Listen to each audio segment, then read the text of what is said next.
হৃদরোগের যত্ন হোক সর্বজনীন।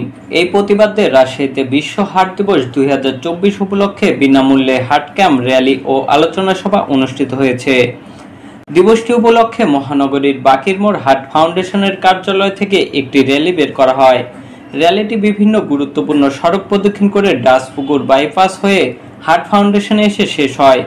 পরে আলোচনা সভায় ন্যাশনাল হার্ট ফাউন্ডেশন হাসপাতাল অ্যান্ড রিসার্চ ইনস্টিটিউট রাজশাহীর ডিরেক্টর কাম চিফ কনসাল্ট অধ্যাপক ডক্টর মোহাম্মদ রইসউদ্দিন এর সভাপতিত্বে প্রধান অতিথির বক্তব্য রাখেন রাজশাহীর civil surgeon doctor Abu Saeed Mohammad Faruk.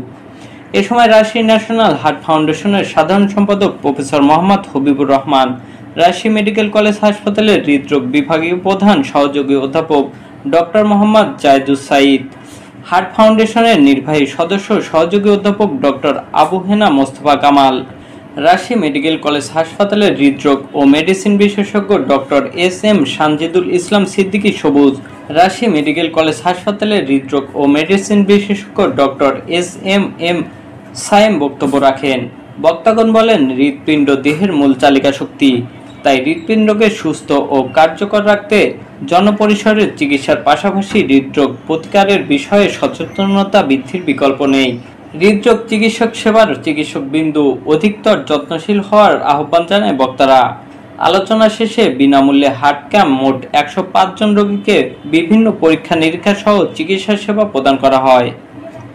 Sujan Hossain, desk report, নবরূপ টিভি।